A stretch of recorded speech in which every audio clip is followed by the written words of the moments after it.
আসসালামু আলাইকুম guys, welcome to my page.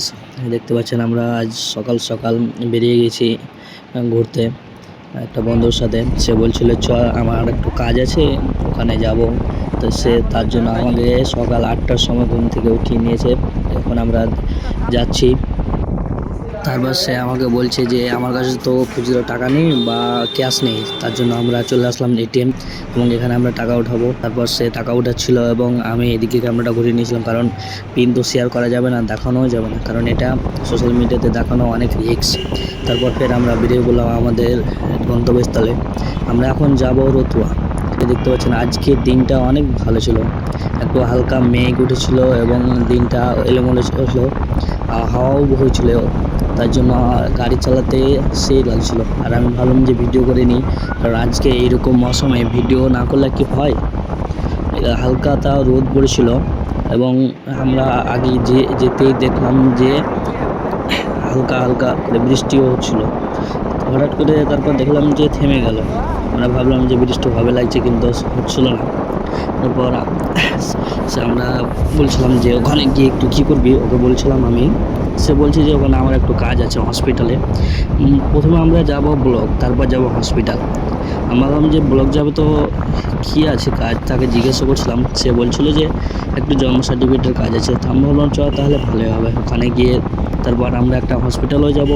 হসপিটালে ওখানে আমার একটু কাজ ছিল, সেই কাজে বেরিয়ে গেলাম। তো এই দেখতে পাচ্ছেন আমরা এখন যাচ্ছি।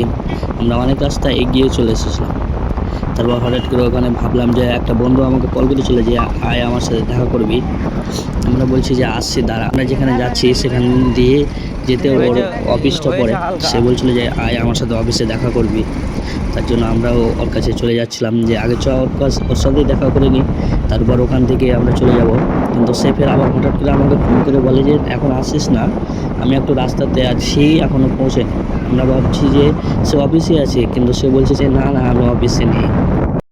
হ্যালো গাইস, এই দেখতে পাচ্ছেন আমরা এখন শামসিতে আছি। ব্যাংকে এসেছিলাম, আজকে একটা কাজ ছিল, ঘোরার ব্যাপার ছিল।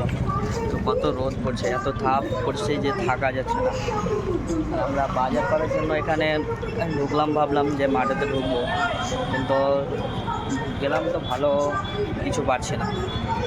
ঈদের মুখে যে ভালো স্টক ঢুকাবে বা রাখবে সেটা না, সব থেকে যেগুলো আগেকার বাছুর মাল সেগুলোও রেখেছে। তার জন্য আমরা এখানে বাইরে দাঁড়িয়ে আছি। আর ওই যে দেখতে পাচ্ছেন আমার বন্ধুকে গার্লফ্রেন্ডের সাথে ব্যস্ত ঝগড়া করছে, তার জন্য আমি এখান করে দাঁড়িয়ে আছি। আচ্ছা দেখাচ্ছি আপনাদেরকে কীভাবে ঝগড়া করছে। এখান করে বসে বসে আমি দাঁড়িয়ে দাঁড়িয়ে ভিডিও করছি। বসে আছিলাম কিন্তু এখন দাঁড়ালাম।